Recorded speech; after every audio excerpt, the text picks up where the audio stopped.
Hi అండి, welcome to our channel అత్త కోడలు సరదా బ్లాగ్. ఈరోజు మనం ఎగ్ బిర్యానీ చేద్దాం రండి.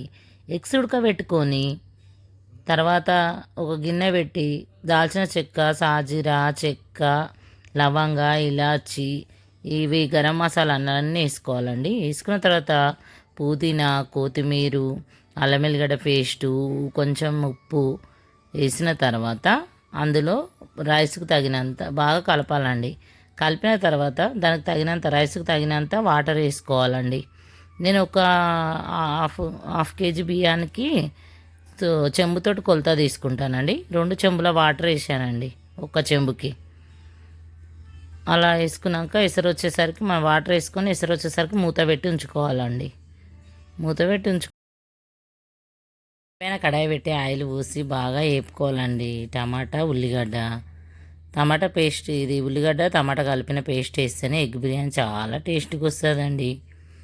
బాగా ఎర్రగా బ్రౌన్ కలర్ వచ్చేదాకా వేపాలండి. ఇది వేగేసరికి కొంచెం టైం పడుతుంది కదండి. ఆ టైంలో మనం ఎగ్స్ పొట్టు తీసుకొని పక్కకు పెట్టుకుందామండి. ఎగ్స్ అదేంటో అండి, ఎగ్స్ సరిగ్గా వస్తూనే లేవు, ఏం చేస్తున్నారో మరి. కానీ టమాటా ఉల్లిగడ్డ వేగిందండి. అంతలో మంచిగా మిక్సీ పట్టుకోవాలండి ఈ పేస్ట్ బాగా. దీని తర్వాత అది మిక్సీ బౌల్లోకి వేసుకొని మిక్సీ పట్టుకుందామండి టమాటా ఉల్లిగడ్డ పేస్టు. ఉల్లిగడ్డ టమాటా వేసుకున్న తర్వాత కొంచెం కొత్తిమీర కూడా వేసుకోవాలండి పేస్ట్లో. వేసుకొని మళ్ళీ కడాయి పెట్టుకొని నూనె కొంచెం పోసుకొని ఆనియన్స్ వేయాలండి. కొంచెం బ్రౌన్ కలర్ వచ్చేదాకా వేపుకోవాలండి ఆనియన్స్. ఉల్లిగడ్డ టమాటాలో కొత్తిమీర వేసుకొని పేస్ట్ పట్టుకోవాలండి. తర్వాత ఒక గిన్నెలో పెరుగు తీసుకొని ఆ పేస్ట్ని ఇలా యాడ్ చేయాలండి. మనం పట్టుకున్నాం కదా ఇంత ముందుకు, బాగా టేస్ట్ అవుతుందండి. పెరుగులు మసాలా మంచిగా కలుపుకొని తింటే బాగా టేస్ట్ అవుతుందండి ఎగ్ బిర్యానీ. ఈ పేస్ట్ వేసుకున్న తర్వాత మనం కొంచెం పుదీనా వేసుకోవాలండి. పుదీనా వేసుకున్న తర్వాత ఒక 2 స్పూన్లు కారం వేసుకోవాలండి. తగినంత ఉప్పు వేసుకోవాలండి. ఉప్పు, పసుపు, అల్లం ఎల్లిగడ్డ పేస్టు అన్నీ వేసుకున్న తర్వాత కసూరి మేతి కూడా వేసుకోవాలండి. కొంచెం కసూరి మేతి వేసుకొని గరం మసాలా వేసుకోవాలండి. కొంచెం వేసుకున్న తర్వాత వేపుకుంటాం కదండి ఆనియన్స్, అవి కూడా కొంచెం వేసుకోవాలండి. వేసుకొని బాగా కలపాలండి. ఈ పేస్ట్ని మొత్తం మంచిగా మిక్స్ చేసుకోవాలండి. మిక్స్ చేసుకున్న తర్వాత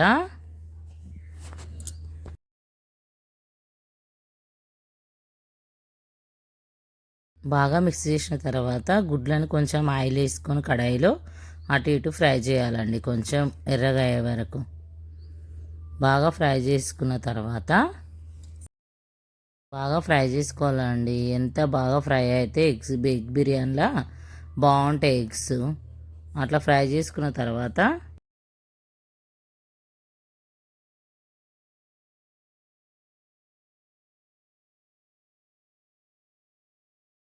లోపు రైస్ రెడీ అయిందండి. ఇప్పుడు ఒక గిన్నె పెట్టుకొని అందులో మళ్ళీ కొంచెం బగారా మసాలా వేసుకోవాలండి. పువ్వు, ఇలాచి, లవంగాలు, కొంచెం చెక్క, సాజీరా ఇవన్నీ వేసుకోవాలండి. వేసుకున్న తర్వాత ఈ పేస్ట్ని అంతా ఇల్లు వేయాలండి. గిన్నెలో వేసి బాగా కలుపుతూ ఉండాలండి ఒక 10 నిమిషాలు. ఆయిల్లో పేస్ట్ కొంచెం మంచిగా ఆయిల్ కక్కేసరికి అంతవరకు వేపుకోవాలండి. వేపుకున్న అడుగంటకుండా కింద కలుపుతూ ఉండాలండి. బాగా కలుపుతుంటే మంచిగా ఎర్రగా అవుతుందండి. పేస్ట్ కూడా ఎంత బాగా వేగుతాయి ఆయిల్లో అంత టేస్ట్ వస్తుందండి ఎగ్ బిర్యానీ. వేపడంలోనే ఉందండి అంత కాసేపు మూత పెట్టుకొని వదిలేద్దామండి. వదిలేసిన తర్వాత కొంచెం గ్రేవీ కావాలి కదండి, మనం కొంచెం గ్రేవీ పక్కకు తీసుకుందాము. తీసుకున్న తర్వాత రైస్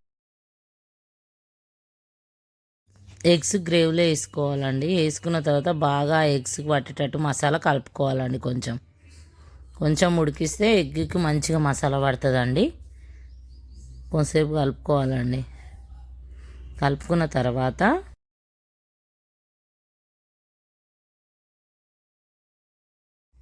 70% ఉడికిన రైస్ని వేసుకోవాలండి.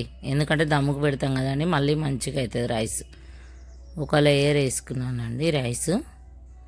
వేసుకున్న తర్వాత మనం తీసుకున్న పేస్ట్ ఉంటుంది కదండి, అది కూడా వేసేయాలండి పైన. మళ్ళీ కొంచెం వేసేసి